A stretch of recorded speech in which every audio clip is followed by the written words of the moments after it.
Welcome to the Chalkboard, my fellow football nerds, for episode number 5 of Chalk Talk, brought to you by the Painted Lines. I'm your host, Shane Half, and you can follow me on Twitter at @halfandhalf_TPL. I'm joined tonight by the best co-host in the game. You've seen him on the Tough Cover Pod. It's Mark Henry Jr. You can follow him on Twitter at MarkHenryJr_. Mark, how you doing tonight? I'm doing great. I'm happy to be here, even if our quarterback wasn't there for the last preseason game that we previewed. But we're showing up here. We're not at the hospital checking out our abdomen. We're here to talk. No severe abdominal pain for you tonight? No, I was able to make it. I might have been a little late, but I was able to make it.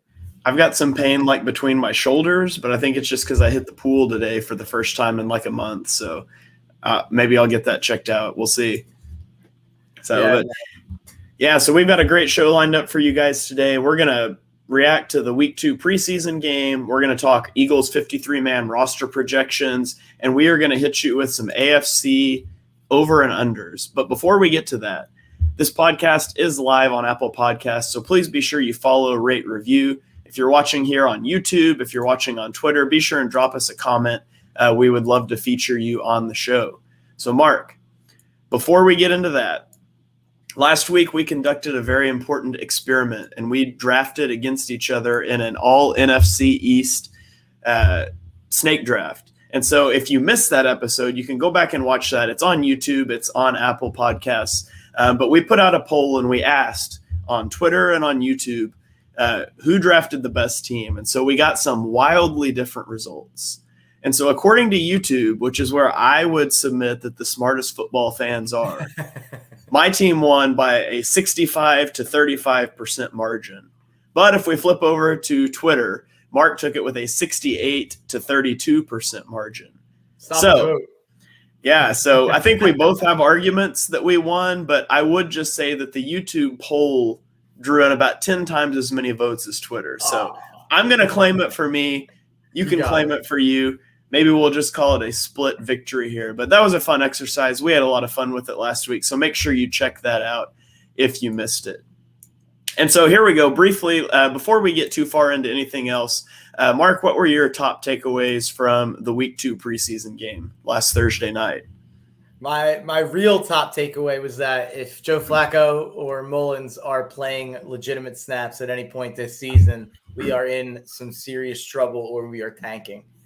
Because those guys are not starting level NFL quarterbacks, or backup NFL quarterbacks, I really should say. I don't think you can take too much away from the games. Honestly, my number one takeaway was nerding out over Devonta Smith highlights that he didn't even get targeted on. Some of those separation 2 yards off the line of scrimmage against some of the corners were unbelievable. Obviously, he had the one out route that everyone was freaking out about, that he was able to create so much separation and make the catch.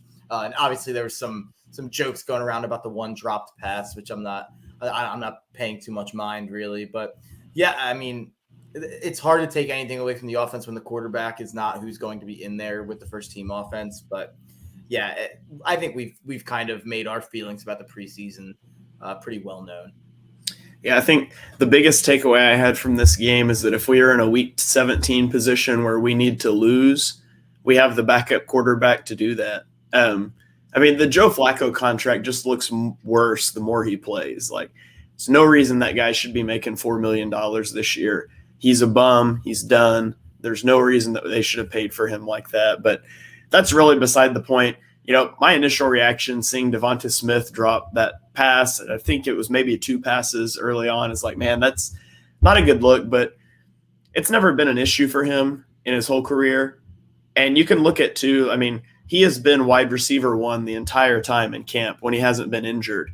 Joe Flacco has never taken first-team reps. So it might literally be the first time Joe Flacco's ever thrown him a pass. There's some adjustment there. I'm not concerned about it. Overall, it was an underwhelming game. And I'm not the type to get excited about the preseason, but it was hard not to be a little excited when you heard Smith was going to play, when you heard things coming out of joint practices about Jalen Reagor and Jalen Hurts, and then it just deflated all of that when they said Jalen Hurts wasn't going to play. So, I hung in there and I watched a lot of it, but I'm just ready for real football. Yeah, I thought Gainwell looked good. I mean, that's like there's not a lot. There's really not all that many takeaways, but I did think Gainwell looked impressive. Yeah. All right, well, let's get into it. So we're going to talk about 53-man roster projections. So we've got one preseason game left, and then there were a few cuts that went down today. By tomorrow, the roster has to be down to 80, and then following the next preseason game, it has to be down to 53. And so I have a sheet here, and it has every player that's on the roster right now. And so we're going to go through and we're going to project who we think makes the Eagles 53-man roster. And I guess our viewers can go back and they can see how accurate we were. So at quarterback, the Eagles have 3 quarterbacks on the roster currently. They have Jalen Hurts, Joe Flacco, and Nick Mullins. Now, my feeling is that the Eagles are only going to carry 2 quarterbacks. I don't think Joe Flacco or Nick Mullins are either one good enough to justify carrying 3. And so right now I would say that Hurts and Flacco make the roster and that Mullins probably is the guy that's going to get cut. What do you think? Yeah, I guess I haven't thought too much, to be quite honest, about if I think they're going to keep 2 or 3 QBs. But yeah, I mean, it's hard to disagree with the fact that neither of them are good enough to justify keeping 3. So yeah, just by the way, folks, Shane is really going to be the one taking you guys through here. If I have any disagreements, I'll kind of speak up, but there's really, for me, I only have like a couple guys that I feel passionate about around that cut line. And the rest, is I think it's kind of up in the air. But yeah, I mean, depending on where that 53-man, where that crunch is, I definitely see them keeping 2 quarterbacks, and I think that would probably be the right decision. Okay. And yeah, I'm going to keep a running total here on the side because we may come back and uncut some guys as we go. So at running back, the Eagles currently have 6 on the roster. We've got Miles Sanders, Boston Scott, Kenny Gainwell, Jason Huntley, Jordan Howard, and Elijah Holyfield. I mean, Sanders, Scott, and Gainwell are for sure locks to make the roster. None of those guys are going to go anywhere. And then you look at the remaining 3. I feel like one of them is going to make the roster. It scares me that it might be Jordan Howard because he's getting reps early in preseason games, and I think he's totally cooked at this point. I mean, I tweeted out the 3rd and 1 play where there's a clear hole, and he just can't pick up the first down. He's too slow to hit it. The thing that I think Howard ends up on this roster, but I don't think he's on the original 53 because the Eagles can cut him and then bring him back, and he, as a vested veteran, they can give him a smaller contract. So the fact that Howard sat in free agency for like 8 months and nobody wanted him, nobody's going to steal him from you. We can hope they do. But so I think Jason Huntley is going to be the running back 4, and I think Howard and Holyfield are probably both gone. Yeah, that makes a ton of sense. I do generally think that Jordan Howard will find his way onto this team, whether we like it or not. A lot of people were saying that the reason Carry-On got cut, or part of the reason the Carry-On got cut, was that huge blitz pickup that Jordan Howard had where he blew up the defender. I believe that was in the first preseason game. And everyone was kind of freaking out about that, saying that earned Jordan Howard a roster spot, which I hope it didn't. But I kind of do generally think that he will end up on this roster, whether that be the way you described it or not. Yeah, I think it could make sense. I mean, you keep Huntley, you get rid of Howard, and then you can bring Howard back and waive Huntley to a practice squad once everybody else already has the roster set. Yeah. Some shenanigans like that. I think Howard ends up on this team, but I do think he probably gets cut in that initial cut down. So then we go on to wide receiver. The Eagles currently carry 9 wide receivers. They had 11. They waived 2 of them already today. So they have Devonta Smith, Jalen Reagor, Travis Fulgham, Quez Watkins, Greg Ward, J.J. Arcega-Whiteside, Andre Patton, John Hightower, and Marken Michel, former preseason hero for Eagles fans. And so you've got 4, in my opinion, that are they're easy. Or well, you got 3 that are easy. Smith, Reagor, and Watkins are definitely here. Beyond that, it really becomes a numbers game. Are the Eagles going to carry 5 receivers? Are they going to carry 6? I personally think Travis Fulgham makes the roster, although it doesn't look good that he has been playing so late into preseason games without really showing much for it. I could see him being gone. I think Greg Ward stays. He he's reliable. He's a perfectly fine wide receiver 4 or 5. He's got some special teams ability, although it's not very good. I ultimately think it becomes a numbers game between Travis Fulgham and J.J. Arcega-Whiteside as you hold up the Greg Ward Jr. jersey. Did you lose a bet to Dibes? No, I said before the San Fran game last year, I think I started Greg Ward in fantasy because I was desperate. And I said that if the Eagles won, I would order a Greg Ward jersey. Nice. So, yeah, right now I've got Fulgham making it, and I've got J-Jaw, John Hightower, Markin Michelle, and Andre Patton all getting the boot.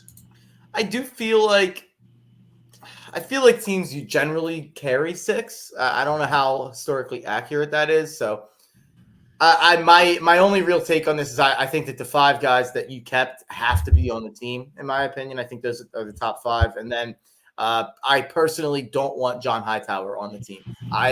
The lack of ball skills that guy showed last year and the lack of ability to track a ball in the air where it was just so damning. And even though he seemingly got open a lot, he just cannot catch the ball or track the ball in the air. And I really don't want Hightower on the team. We've got Marky Mark on YouTube saying 6 wide receivers, but I think Fulgham gets cut.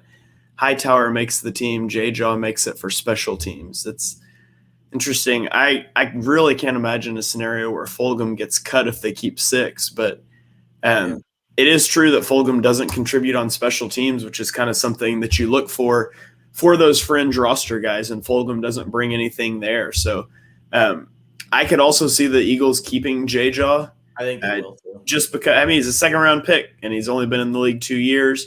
We know he's a bum, but it takes them a while to figure that out sometimes. And so this could be a spot we come back and add a 6th person.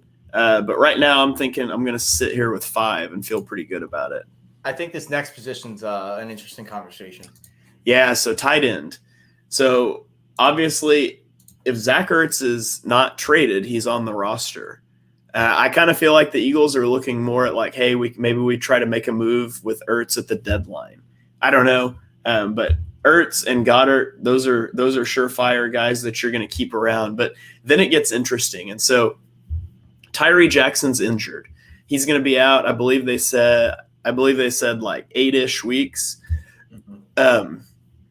So why is he still on the roster? Why is he not on IR? Well, the problem is if you put him on IR before the season starts, then he has to stay on IR all year, which means he can't practice with the team, which is a big deal for a guy that's learning a new position. And so if you want Tyree Jackson to be able to practice this year, he has to make it to the 53-man roster, and then you can put him on IR, which is where you could see a scenario where you bring Tyree Jackson onto the 53-man, you get rid of Jordan Howard, and then you IR Jackson, and you can go pick Howard back up.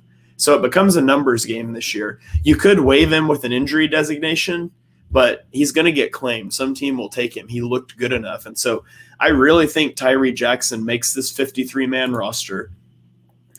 His injury timeline would put him back around week 5, week 6. Yeah, I was just going to ask is there any chance they pup him? Yeah, so they could well, it wouldn't be pup, but they can put him on IR. If he makes the 53-man, they can put him on the IR, and then they can bring him back after 3 weeks. And so you could put him on IR. You could bring him back week 4, week 5, whenever he's healthy, and then you could get him into the lineup. And if he's looking good, that would give you some flexibility to deal Ertz around the trade deadline that's shortly thereafter. So I think that's the most likely scenario. I don't think they're going to want to IR him or risk putting him out there on waivers. Theoretically, if you, as you kind of said, you cut Jordan Howard, let's say you keep Tyree Jackson and you keep Dick Rod, who we'll talk about next. I love that nickname. But Tyree Jackson, you IR him. Are you then able to kind of bring Howard back in that slot, I guess? Yeah. So once you get through the 53-man cutdowns, then you IR Jackson and it opens up a spot. You're only at 52 now, and you can bring a guy back in. That seems pretty logical right there. So if they do that, that means they've got to carry 4 tight ends because obviously Jackson can't play. So you keep Richard Rodgers, and then I think, by the way, I think he's decent. Yeah, he's a perfectly fine tight end 3. and that's going to leave Stolgun. And so that's part of why I think maybe the Eagles only carry 4 wide receivers, because I think they're looking at having to carry 5 tight ends. And so something's got to – or excuse me. Yeah, I think that's why they carry 5 receivers, because they're going to have to carry 4 tight ends. And so they're going to have to play that numbers game somewhere. Perfect. Yeah, it makes sense. Okay, let's go on to the offensive line. So offensive tackle, we've got Lane Johnson, Jordan Mailata, Andre Dillard, Jack Driscoll, Brett Toth, LaRaven Clark. And then at offensive guard, you have Brandon Brooks, Isaac Seumalo, Nate Herbig, Sua Opeta, Matt Pryor, Coyote Owosika, I don't know how you say that name, and then Jason Kelsey. And is Landon Dickerson? So currently Landon Dickerson's currently on the NFI, the non-football injury list, which means that he can be activated. He doesn't have to be on the 53, though, so he's good. Yeah, I didn't even see the bottom there. Yeah, I zoomed in. So obviously you got your 5 starters in Lane and Mailata at tackles, Brooks, Seumalo at guard, and Kelsey at center. So there's 5. Then it becomes how many of these other guys are you going to keep? Unfortunately, I think Andre Dillard is going to be on this roster. If somebody offered me a 6th-round pick for Andre Dillard, I'm taking it, because a backup on the offensive line has to be versatile, and he can only play one position, and he can't even do it well. So I want Dillard gone, but I think he's going to make the roster. Herbig, I think, makes the roster. Driscoll's going to make the roster.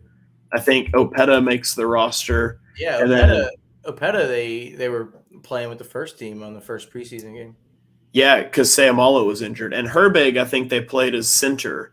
Okay, yep. When because he's the one that snapped the ball over Flacco's head. So they've never really had a backup center option. You've got Seumalo, who was drafted to maybe transition there.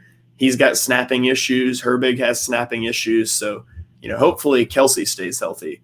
But hopefully, Dickerson, is there word on Dickerson, like if he's going to be ready or when he's going to be ready? Or because I imagine he would be that backup center.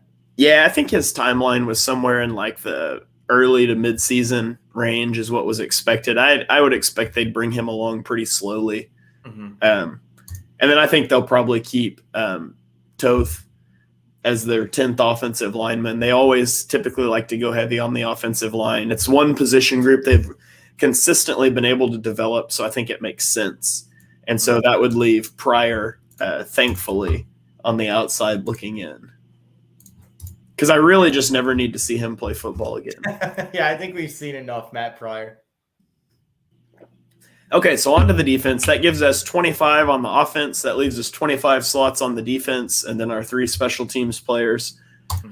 So at defensive end, we have Derek Barnett, Brandon Graham, Josh Sweat, Ryan Kerrigan, Taron Jackson, Matt Leo, and Jaquan Bailey. I'm going to raise my hand here real quick. I think we should kind of let's put in yellow all the for sure starters. So we have an idea of where we're at number wise right now. So I'm gonna yellow 3 of the defensive ends, because I think Barnett and Sweat are gonna rotate a lot, and then of course you've got Brandon Graham. Are you talking starters on the whole defense? I really meant just like locks to make the team. I think we should put the yellow on all the locks. Yeah. Okay. I think Kerrigan, Cox, Hargrave. I think those guys are all locks. Milton Williams, they picked him so high. Jannard Avery, Wilson Slay, Nelson Harris. And then obviously, Singleton, Maddox, McPherson, Wallace. I think those guys are locks make the team. So that puts us at 6, 7, 8. That's 18 on the defense, I believe, right there. I think 16. Yep. So then that gives you 41. So you get 12 slots to work with here. Yeah, really 9, because we've got the special teams. So so we got 9 others. So defensive end, I think they carry 4. Barnett, Graham, Kerrigan, and Sweat. I don't think Taron Jackson makes the roster. He really hasn't shown anything so far in the preseason. And then Jaquan Bailey, I never even heard the name Matt Leo until I looked at the roster today. So I'm pretty sure he's out. At defensive tackle, We have Fletcher Cox, Javon Hargrave, Milton Williams. I do think they keep a fourth defensive tackle. I'm not sure who it is. McGill has gotten a lot of positive buzz out there, right? Yeah, I think it would be a toss-up between McGill and the rookie Marlon Tuipulotu, who has struggled, but he was an early day 3 pick. So I could see it going either way there. So what's your call? You think we keep McGill or Tuipulotu? Just because of the positive buzz I've heard on Eagles Twitter and some of the beat reporters, I'll go with McGill. Okay, so that leaves us cutting Hassan Ridgeway, Marlon Tuipulotu, and Raquan Williams. So we go to linebacker. So we locked Jannard Avery, Eric Wilson, Alex Singleton. I think TJ Edwards is also, he's here. Mm-hmm. And I think they keep Davion Taylor as well. Agreed. And I actually think they'll keep a 6th linebacker. You think it's probably Bradley or Osman, right? Yeah, I was leaning Bradley. He showed a little bit last year in limited reps. He showed a little bit in the preseason. I could see it being Osman, though, just because I think they're going to like to rush the passer, play some linebackers at overhang, and rush off the edge, which would be more of Osman's specialty. But from a selfish standpoint, I always forget if Sean Bradley's name is Stuart Bradley or Sean Bradley, if he's the old Eagles linebacker or the old Sixers center. I always mind trick myself into thinking his name is Stuart. So I don't want to on the team. So get myself confused. I could also see Patrick Johnson just because they really like those safety to linebacker types. But ultimately, I think he's a guy you can easily get onto your practice squad. So then we go to cornerback. So we have Darius Slay, Steven Nelson, Avonte Maddox, Zach McPherson. That's 4. I think Michael Jacquet is a definite no. He's been awful. I think Craig James is probably your CB5 there. And then they traded a 2023 6th rounder for Josiah Scott, who's shown some good things. The problem with Scott is he can only play in the slot. And so when you're looking at a backup, ideally you want a guy that's got some versatility. But I kind of feel like they might just keep all 6 guys. They've really been plagued by injuries in the secondary over the last few years. And so I don't think they will mind carrying 6 corners, being a little heavy there. Yeah, I think they'll keep Scott personally. I don't know. I don't have a take on the 6 corners or Jacquet James or Seymour really, but I do think they keep Scott. Okay, so that gives us 6. So at safety, we've got Anthony Harris, Kevon Wallace, Rodney Macleod right now is on the PUP list, and he will likely he has to be activated from the PUP list before the regular season, or he has to sit out 6 weeks. And so unless they're going to wait till week 7 to start him, he has to make the 53-man roster. So I'm saying McLeod probably gets activated off of the PUP list because he's supposed to be ready week 1, week 2, somewhere in there. So I'm saying he makes the roster. Harris makes the roster. Wallace makes the roster. But they're going to have some other depth there. They seem to really like Marcus Epps. Yeah. And then Elijah Riley is kind of one of their special teams guys. And so I kind of think those are the other 2 guys that are going to make the roster. Yeah, that makes total sense. Which gives them 5 safeties, one of whom isn't playable right now. And then, of course, you've got your long snapper, Rick Lovato, your kicker, Jake Elliott, and your punter, Aaron Sipos, who actually he's been pretty decent in the preseason for a guy that, not that anybody knows a lot about punters, but so there we have it. That would leave Landon Dickerson on the NFI list. That would leave Jason Kroom and Michael Walker on IR. And then the Eagles would likely have one spot open up when they moved Tyree Jackson to IR after we go to 53. Yeah. So there you have it. There's the official Chalk Talk 53-man roster projection for the Philadelphia Eagles. So I guess we can revisit this in a couple of weeks and we can see how we did. Yeah. We didn't. I don't think we had any I don't think we had any controversial cuts here, really. I don't think there's anything that's going to send Eagles Twitter into a tailspin. Marky Mark said, don't you have 54 with Macleod on the team? No, I counted him with the safeties. So I've only got 4 safeties in yellow here. But I put a 5 out there beside it to count in Macleod. So it should be good. That should be 53. Yeah, nothing really surprising there, honestly. Maybe the J-Jaw, we could go back and look at that. If there was a spot that you would rather, keep J-Jaw, keep that 6th receiver. But I'm so low on J-Jaw. I'm over it. It's probably a D-back, right? Yeah. You'd probably say D-back, yeah. Yeah, it'd be hard to carry 6 receivers, 4 tight ends, and then turn around and have 11 defensive backs. So it'd probably be, my guess would be, if you're going to get rid of somebody there, it'd be Josiah Scott. Because, again, just that lack of versatility, only able to play in the slot, which isn't ideal for a defensive backfield backup. Yeah. So there you go. There's our 53-man roster. I will save that so I can come back and look at it later. We'll see how we did. Yeah, that was definitely that was like Shane's like expertise, I would say, on this show is that cut line for the Eagles. So moving on to the next thing, this is where I shine here. The little bit of the gambling aspect here. I get to pump it up. Yeah, so we're gonna talk about some over-unders. We're gonna do AFC over-unders this week. Next week we're gonna do NFC and then some more Eagles specific over-unders. And then after that, we'll be able to get into our weekly rhythm of preview and reaction shows. So we're going to start it off. I went online and I filled out a whole season schedule, tabulated the data to get my records, and then I promptly disagreed with like half of the records when I came to over-under projections. So we'll see how this goes. So we're just going to go down the list alphabetically. I pulled these from BetOnline this morning, so they are up to date.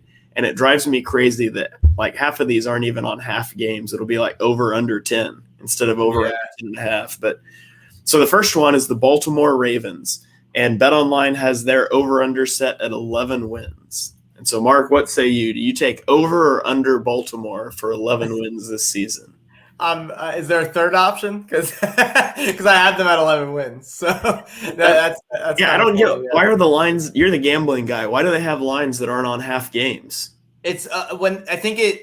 I do think that the future market is a little bit confused on how to handle this 17th game. I think that is something where maybe lines that were 8.5 last year are 9 this year because they get that extra half game. But really, when that happens, it really has more to do with the fact that Vegas is afraid to put a team at 10.5 like the Ravens because they think 11 is very easy to get, or they're afraid to put 11.5 and really people will attack that under. So it's really for those teams that Vegas really does feel like are in the middle of those 2 half-win markers. But the 11 wins, to me, it sounds like exactly where the Ravens will end up, in my opinion. Okay. So we've got 11. I'll track these two. We can see how we do on those as well. So let me make a column here for each of us. Awesome. I'm going to do probably really bad. But okay, so Baltimore, 11 wins. You said you have them at 11. But if you've got to take the over-under, what are you taking? If I had to, I would go over. If I had to, I would go over. But it's definitely maybe at the end I'll give out my favorite over, my favorite under, a couple favorite overs in each conference. But that will definitely not be on my list for sure.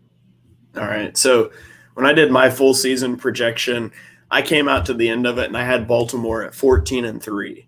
Wow.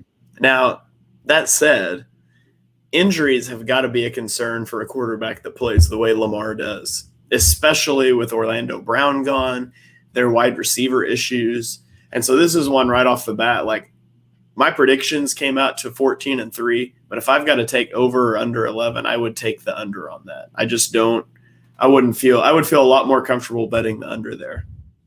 Yeah, obviously the play style for Lamar is always going to make you a bit nervous, and maybe this is me being naive or a fanboy of Lamar a little bit, but it is absolutely crazy just how fast he is and how he's able to avoid those big hits and able to avoid those injuries. So obviously, it only takes one freak incident with his play style. But with the durability that he's had, it's hard to be too nervous about it. Yeah. But the receivers are a valid concern for sure. Yeah, for sure. And their first round pick's going to miss significant time now too. So no weapons for Lamar. That theme continues. So, and if you're watching here live, drop us some comments here. Let us know what you guys think on these over-unders too. We'd be interested to hear from you. So moving on down the list, the next one is the Buffalo Bills, and theirs is also set at 11 wins. This one I'm comfortably going over on. I have them at 13 wins. I don't see a reason why Buffalo is going to take a step back. I really like what they did in the draft, adding pass rushers, adding you hope that their running backs, who they had one of the worst rushing attacks in the league last year, they didn't do much about it to fix it, but you have to hope that one of Singletary or Moss takes that leap. You have to hope that Gabriel Davis out there is wide receiver too. Now that Emmanuel Sanders came in for John Brown, you have to imagine he's ready to take a leap. So as long as, Allen, Diggs stay healthy, and as long as most of their main defensive players like Trey White and other options stay healthy, this is a Super Bowl contender. Yeah, my predictions ended up having them at 13-4 as well. I am comfortable taking the over with them. The only way that, obviously injuries aside, because that can derail any team's season, but the only way, non-injury way that I feel like they underachieve there is if Josh Allen just takes a step back. He took the massive leap in year 3. If he takes a big step back, obviously that impacts things, but I don't see any reason that should happen, and I pretty comfortably would take the over here. Agreed. All right, the Cincinnati Bengals, their win total is set at 6.5. This is another case of Vegas being good at their jobs, but I had them at 6-11, so I'm going very slightly under, mainly just due to how good that division is and how good I think the Ravens and Browns are specifically. So it's going to be hard to play 6 games against the Ravens, Browns, and Steelers, and for the Bengals to have a good record. Lots to be excited about if you're a Bengals fan. Joe Burrow, obviously, he got hurt last year, so you're hoping he stays healthy. But you have a lot of weapons out wide. Hopefully, Joe Mixon has a bounce back year. Not a lot to be excited about defensively, really, for Cincinnati. A really, really weak defense, but they should be involved in a lot of high scoring, fun games this year. Yeah, so I ended up with them at 5-12. I definitely take the under here. You've got a second-year quarterback whose first year was cut short with an injury. He's coming back from a major injury. There's reports that Jamar Chase isn't looking very good at a camp. And the biggest issue to me is their insistence on empty sets and 5-man route combinations. And I know that's what that's what Joe Burrow was used to at LSU. It's what he's comfortable in the Joe Brady offense.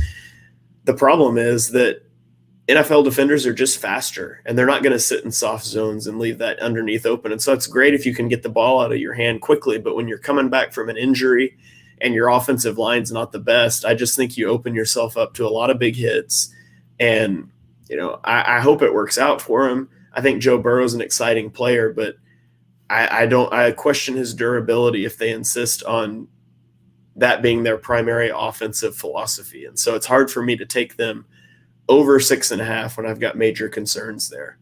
Yeah, and also, even if they're using the Joe Brady philosophy, Zach Taylor is no Joe Brady. If they could have went and got Joe Brady this offseason, that would have been a smart decision. My biggest fear for the Bengals, I guess fear is a weird word to use, but I think Zach Taylor's a buffoon. Like I've seen a lot of games, late in situations where he has a lot of Anthony Lynn to him, where it seems like the moment is too big for him. Late in games and with timeouts, or whether that be, making a tough decision. He hasn't had a lot of tough decisions to make. He hasn't been in a lot of close games, but when he has, I think there's been a lot to be concerned about if you're a Bengals fan with Zach Taylor. And weirdly enough, I think this is I have to imagine if they fail and win 5 or less games, he's out of a job. Yeah, and I think there were some people that thought that might happen last year.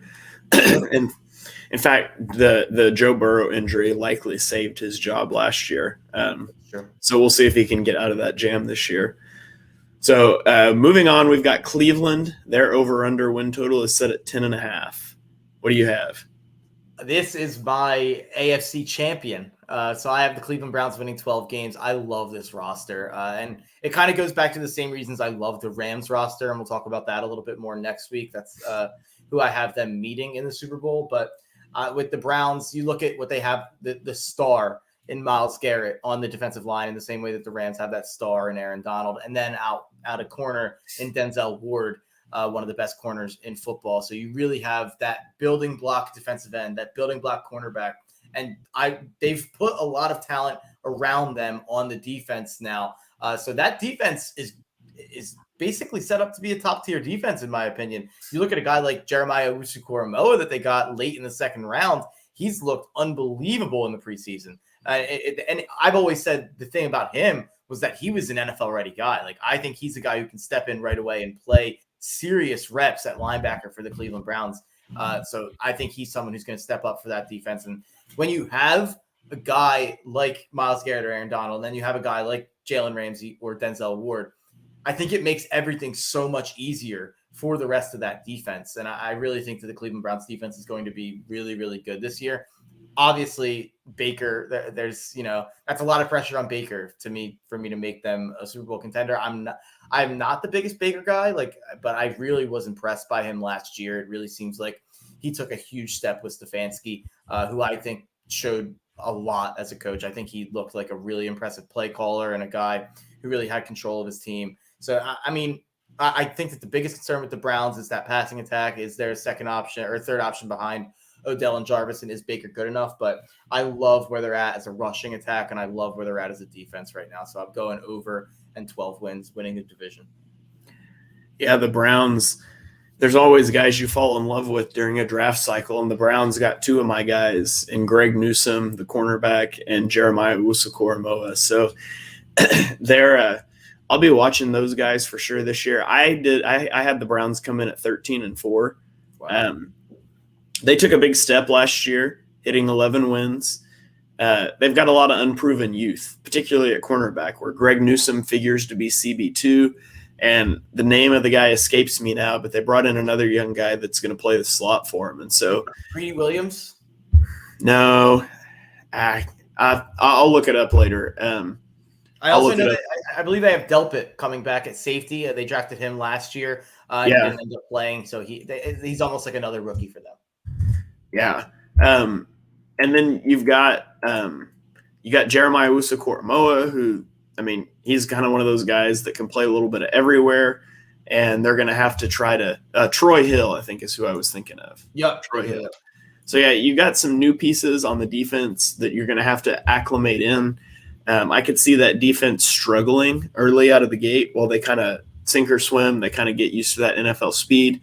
But ultimately, I think it's a defense that could be really good down the stretch. And when you've got the running game that they have with Nick Chubb, who I think is the best running back in the NFL, when you've got the weapons that Baker has at his disposal, whether or not Baker was a product of being surrounded by elite talent in college, he's surrounded by elite talent in the NFL, and I think he's got a good play caller working with him. And so I think Cleveland is a serious competitor. I'm not going to fully believe in them until they show it on the field, because we've been calling them off-season champs for 5 years now. But I would take the over on them at 10.5. Yeah, by the way, I also forgot to mention they also signed John Johnson, one of the best safeties in the league. So they did a lot this offseason. And like you just said, they've been all-season champs before. But I do think that in the past, there has been overreactions. And when they had Hard Knocks and everyone freaked out that they were going to be better and all that stuff, that was an overreaction. But we were talking about a team that won, I think they won 11 or 12 games last year. They dominated Pittsburgh in the playoffs, and then they gave Kansas City a hell of a game in the second round. Even I know Mahomes went out for part of that game, but the Browns are for real, in my opinion. So maybe they don't make the Super Bowl like I'm predicting, but I'd be really surprised if they don't make the playoffs. Yeah. All right, so moving on to Denver. The Denver Broncos are at 8.5. Their win total is 8.5. What do you have on that one? This is one I don't get. This is actually one of my favorite unders in the league. I have the Broncos at 6-11. I think Teddy Bridgewater is a better quarterback than Drew Lock, and I think Teddy Bridgewater is their best option. Now, he's not a great option, and I don't think he's a very upside-inducing option. I can't see a Teddy Bridgewater quarterback team going better than 9-8. Maybe 9-8 is the ceiling, but I mean, there's a lot to be excited about on the roster. Jerry Jeudy, Cortland Sutton out wide. Javonte Williams is a young running back that they just drafted. Patrick Surtain, he already had a pick six. Took it to the house. Their corners, they have one of the deepest cornerback rooms in football. But sometimes it does just get as simple as, I think they have a terrible head coach in Vic Fangio, and I think that they have probably the worst quarterback situation in the league, maybe, or one of the bottom 5 quarterback situations in the league. So I think this is a 6-11 team that I've heard a lot of playoff buzz around the Broncos. People thinking they can make the playoffs. I just don't see it, especially not in that division. Mm-hmm. Yeah, I have them at 5-12. I find it remarkable the number of times we did this independently that I'm within one win of you either direction. But I mean, I don't get it either. The over-under is 8.5. They haven't won 9 games since 2016. They still don't have a quarterback. I mean, they've got weapons. You know what would make them an over on this 8.5 is if they drafted Justin Fields instead of taking a cornerback. Like, they have no quarterback. It's obvious that they don't have a quarterback. I really don't understand why they didn't address it this offseason when they were in a prime position to do so. They're not fooling anybody. I don't even think they're fooling themselves thinking that Bridgewater or Locke is the solution here. So this is an easy under for me as well. I actually dropped money on this one as soon as I saw the line when I was pulling them this morning. Yeah, this is one that I'm definitely going to invest in. I just don't see it. And I never see it with Denver. I feel like the last couple of years their over-under has been a bit too high. So, yeah, I think this is another coach, too, in Vic Fangio, where a lot of people thought he was going to get fired last year. So if he does not, go over on this win total, I think he's gone. All right. So moving on, we go to the biggest dumpster fire in the AFC, in the NFL as a whole. You got the Houston Texans. Their over-under is set at 4. What do you have? Take a look at that Texans roster out there. If you're curious what a terrible roster looks like an expansion team roster, if you take Deshaun Watson's name off that list, which it basically is in my opinion. But yeah, I rarely do this. I gave them 1 win. Like I could see this being like an 0-17, 1-16, 2-15 team. And there usually is a team that's a 1 or a 2 win team, and Houston seems like the obvious answer here. Yeah, I also ended up with them at 1-16. And it all comes down to Watson. If Watson plays, they will be over 4 wins. It just doesn't seem likely at this point. I think he's taken his last snap as a Texan, and honestly, I wouldn't be surprised if he's taken his last snap in the NFL. And so without Deshaun Watson, this team is truly horrendous, and winning 4 games would be tantamount to winning the Super Bowl, in my opinion. They won 4 or 5 games last year, though, right? Yeah. What was their record last year? I don't remember now. I can't remember either. I thought it was 4-12, 5-11. I thought it was a pretty bad record. So honestly, even if Watson were to play, there's a chance that they could be just terrible still. They were 4-12. Yeah. Yeah, that roster's a train wreck, and what a mess! Just what an absolute mess. They beat the Jags twice, the Patriots and the Lions. Wow, yeah, it's crazy. That was a promising team a couple of years ago. A couple of years ago, it really looked like a young, promising team with a lot of future in front of it, and now they are clearly far and away the worst situation in the NFL. All right, so then we move on to Indianapolis, a place that Eagles fans will keep their eye on all year. The Indianapolis Colts win total is set at 9. So are you taking the over or the under? I think this is the toughest one on the board to predict. I went 8-9. I had them at 7-10 a couple days ago. I gave them an extra win. Yeah, I don't feel confident in this at all either way, but I'm sticking with 8-9, assuming that rushing Carson Wentz back from a foot injury, even though he does look good in some of these videos that I've seen leaks from practice. I'm just going to bank on the fact that that's not a good decision. Yeah, I ended up with them at 9-8, which is a push. All those injuries are very concerning for the team.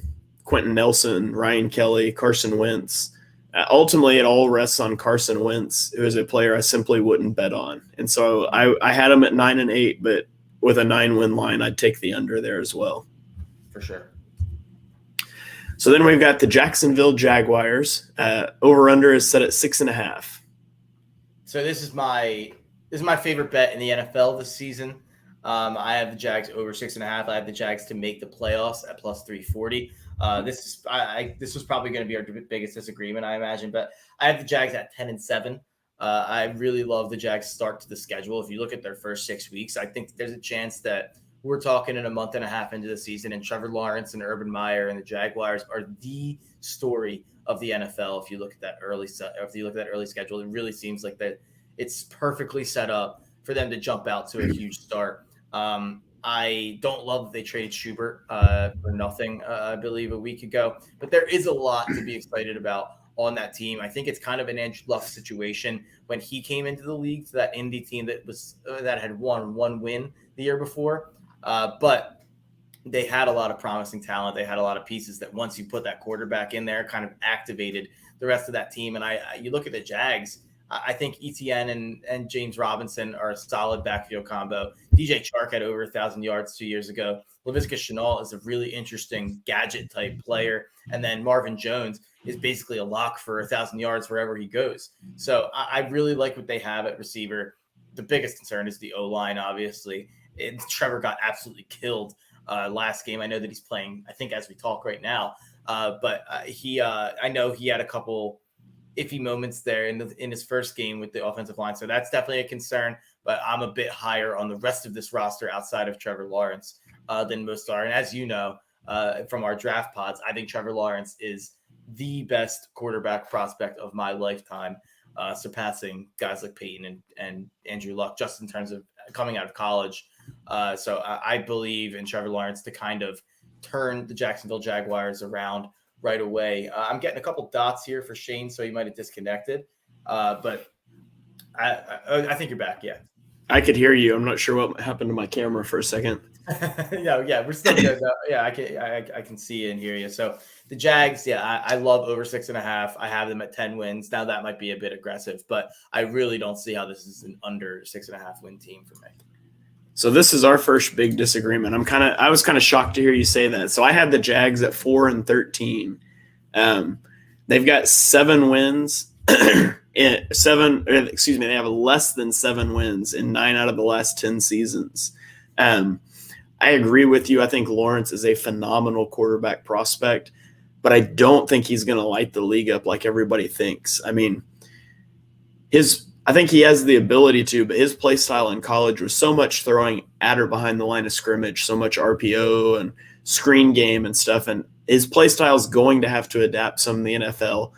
I think there's a possibility that we're sitting here in week 3 and people are ready to hit the panic button because Trevor Lawrence looks mortal. And I'm here to tell you it's going to happen, and it should be expected to happen because it's going to be a radically different play style. I think they've got some interesting pieces. I think they've got some exciting pieces with ETN, who I still think was a very poor selection where they took him, but that's a pod for a different day. Ultimately, I think Urban Meyer is a very questionable hiring, and he has more to do with my outlook on the Jags than honestly anything else. I don't like Urban Meyer as a coach. I think he's really going to struggle to make that transition, as we've seen a lot of college coaches struggle to make that transition. And so I think they got the quarterback of the future, and I think they've got some pieces around him. I just don't know that it's all going to come together this year. Yeah, I'm definitely a bolder prediction of mine. I try to at least have 1 or 2 teams that I kind of take a chance on, and this is really that team for me. And I think that it never seems like it's going to be that team when you're looking at a 1 or a 2 win team that ends up turning it around, or one of those last place teams. And I have a lot of those same concerns about Urban Meyer. And I'll just say this as a college fan, piece of shit human being as well, Urban Meyer. I'm not a fan of his, but I'm a little less nervous that it's going to show through in his first year. I think a lot of those college coaches that have had trouble have had success in their first year implementing their system. I think it's more so it wears down and it loses its luster after a while for professional guys getting treated like college athletes. But the one thing I do want to push back on, you said something that there could be like a panic button after week 3 or so. I just want to read the first 4 weeks of their schedule: at Houston, versus Denver, versus Arizona, versus Cincinnati. So that's 3 out of 4 home games against not very good teams, none of which made the playoffs. So I really like how they're able to start out that season. And I think with a team that's young and with a team that could struggle to start the season, you're thinking like theoretically, if they're able to even maybe not play that well and get away with some wins to start that year, I think that'll build confidence for Trevor, who I think there are obviously he did a lot of RPOs, a lot of screens. And I think a lot of that is because ETN was one of the most productive running backs in college football history at that. But I don't see any throw on the field that Trevor can't make. So there is obviously some adapting to do. But I believe supremely in Trevor Lawrence's talent, and maybe that'll bite me in the ass. All right, fair enough. So we're halfway through here. We're gonna have to go rapid fire to get through the rest of them. So we've got the Chiefs at 12.5. What do you have on the Chiefs? My take on the Chiefs is that Patrick Mahomes pretty good at quarterback. 13-4. I'll go over. They're a good team. I ended up actually having them at 15-2 by the time I got done with it. And I'd be surprised if they really hit 15 wins, but they've had double-digit wins 6 years in a row. They've been 12-plus the last 3 seasons. I think that's an easy over. Yeah. And then, all right, so we've got the Raiders, Las Vegas Raiders at 7 wins. What say you? I have them at exactly 7 wins. If you're going to make me go over or under, I will go over just because I'm a Derek Carr stan who believes in Derek Carr more than anyone else outside of Las Vegas or Oakland. So I'll go over even though they refuse to give Derek Carr weapons, just like the Ravens refuse to give Lamar Jackson weapons. But I have them at 7. I think that's a perfectly set line. I also had them come out at 7-10. If I had to take over or under that, I would take the under. Largely because of my questions on what the heck they're doing with their offensive line. So it's crazy. But I think, like you said, I think that's a tough one. For sure. So the next one is the Los Angeles Chargers at 9.5. Ooh, it went up a little bit. It was actually that started earlier this offseason at 8.5. So people must love the Chargers. I do too. I have them at 11 wins. It's hard not to be excited about what we saw about Herbert last year. And Herbert did all that with, in my opinion, the worst NFL head coach I've seen in a long time in Anthony Lynn. They blew so many close games. All it takes is a competent head coach, which Brandon Staley in his interviews and by all accounts really seems like he's going to be. So I like the Chargers. I love the roster.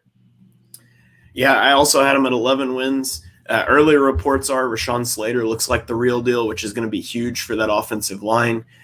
Justin Herbert gets a normal offseason this year. I mean, last year you've got COVID, and don't forget he wasn't the starter until a team doctor punctured Tyrod Taylor's lung pregame, and then he became the starter and he never lost the job. So bad break for Tyrod, but he's going to go through this whole camp with starter reps. I think it makes a big difference. So I take the over.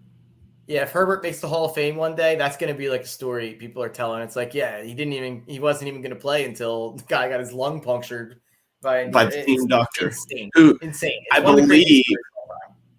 I believe somebody dug up too that guy went to the same college that Herbert did. Not like at the same time, but I feel like I remember that being a conspiracy theory. I'd have to fact check that. So that's funny. Oregon, it's their conspiracy. Yeah.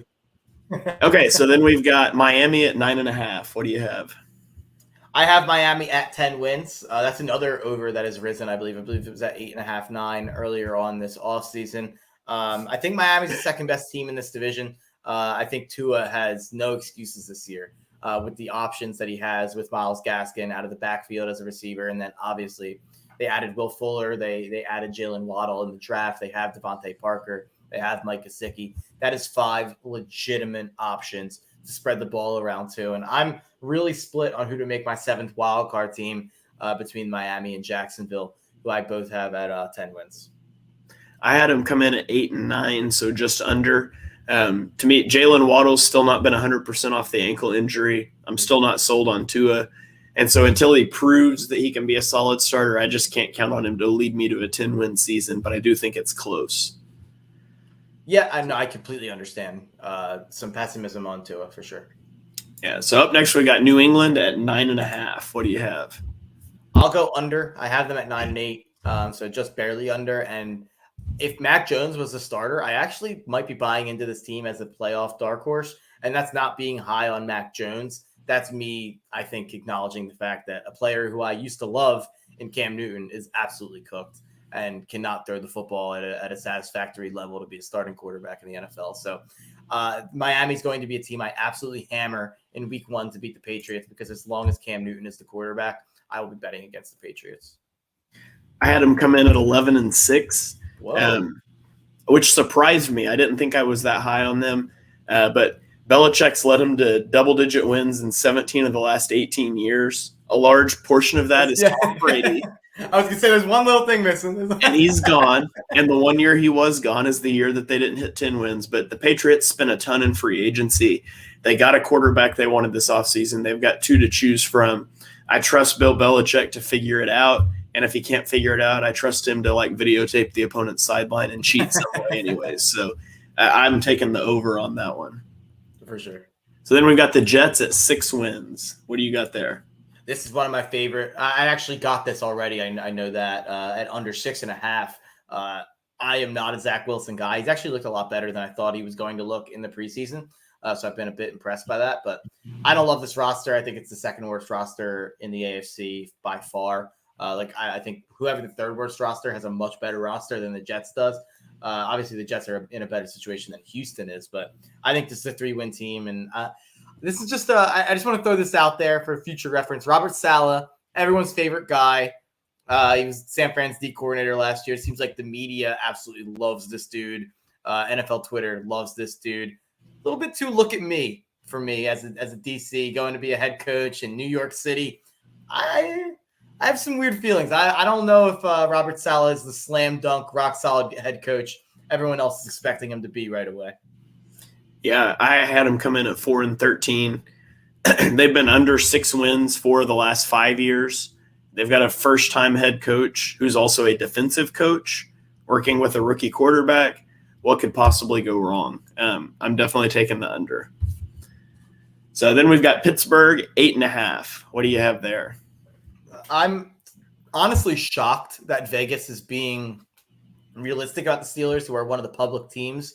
I'm shocked this hasn't been bet up. So I have them at 7 and 10 personally. So I'm going under, but I wish this number was at 10. If this number was at 10 or 9.5, I would be absolutely hammering Steelers under, but the roster's really good. The defense is really good. They have Claypool, Deontay Johnson, Juju all out wide. They drafted Najee Harris. Whether that's a good use of resources, probably not, but they do have maybe someone who could step in and be a top 10, 15 running back in football, which we can argue about how important that is. But I love the roster. I think that they have plenty to be excited about, but they've completely ignored the quarterback position for, how many years now. And they've completely just refused to find a successor to Ben Roethlisberger, partially due to Ben Roethlisberger's insistence to not find that successor. But I just don't have a lot of faith in Ben Roethlisberger and what he's going to be in 2021, even if he is a bit skinnier. Yeah, I ended up coming in at 7 and 10 as well. They were paper tigers last year. Big Ben faded down the stretch. He looks totally washed. The offensive line's terrible, and they had a horrible draft. They took a running back in the first round and a tight end in the second round, failed to address the offensive line and the quarterback position, which are the 2 issues with the team. And so I think 7 wins is generous, especially in that division. I would definitely take the under. Yeah, I completely agree that I do not like what they did in the draft, especially the second rounder with Pat Freiermuth at tight end. I think that's crazy with the other needs that they had on the roster. So, yeah, for sure. So, and then to round out the AFC, we have the Tennessee Titans, and their over-under is set at 9 wins. What do you have there? I love this over. I have them at 11-6, and I'm starting to even feel as we get closer to the season, I don't know if I'm high enough on Tennessee. I'm starting to feel like this might be a Super Bowl contender. And you look at the roster, and maybe you don't feel that way when you look at the secondary and you look at some of the things to be concerned about on the defensive side of the ball. But just from a basic, a simple-minded standpoint here, if you're the Titans and you have confidence that Mike Vrabel, as your head coach, can coach up a mediocre defense to play at an above average level, or coach an average defense to play good, or whatever that is, if you think that he adds to that defense, I get allocating all of your resources to Ryan Tannehill, Derrick Henry, AJ Brown, and Julio Jones, because those are 4 absolute studs at important. Derrick Henry is not in an important position, but the way Derrick Henry plays, it's an important position to the Titans. So I kind of understand where they're coming from. If you just want to beef up that offense and load up the offense, and even without Arthur Smith, their offensive coordinator who left, you have to imagine that offense will be good just off sheer talent alone, if as long as they stay healthy. And you have to imagine that Vrabel is one of the head coaches in the league who you would want to coach up that defense to a satisfactory level. Now, the defense was underwhelming last year, and they still went, I believe, 11-5 or 12-4. So maybe they can get a little bit more. I know Caleb Farley has looked fantastic in the training camp. So what's your take on the Titans? Yeah, I had the Titans at 11-6 as well. You've got Vrabel still there, Derrick Henry's still there, Ryan Tannehill's still there. It's a down division. They got one of my guys in Caleb Farley, whose main concern was medical, and it has all checked out so far. I think he instantly elevates that defense. I think they win the division, and I think they easily get over 9 wins doing so. Agreed. All right. Well, that's going to wrap up our AFC over-unders. We will do some NFC and some specific Eagles over-unders next week. Mark, you got any final thoughts for tonight? No, that was fun. We're going to do it next week in the NFC. We'll tweet out a picture with all of our overs and unders on it, or we'll figure it out. So, I love doing this stuff. I love talking, not just the Eagles, sometimes broadening it out a little bit, talking the NFL, because I think it gives you a better idea of what's going on with your team when you go and see the other teams. You see what problems they have or what problem areas they have, and maybe we're not so bad in some areas when you look at some of these receiving cores and some of these cornerback rooms. So I thought it was a fun exercise. Yeah, absolutely. And for all of you that are out there watching and listening later, whatever the case may be, once we get into season, we're going to cover the Eagles in depth. We're going to cover the NFC East a little bit more, but we're going to zoom out and we're going to hit the whole NFL too, to kind of keep you guys up on everything. So thank you all for joining us for episode number 5 of Chalk Talk. If you enjoy what you heard on the show, and we know that you do, be sure you smash that subscribe button so you don't miss the next episode. Drop us a 5-star review on Apple Podcasts. It'll really help us out. You can follow me on Twitter at @halfandhalf_TPL. You can follow Mark at Mark Henry Jr.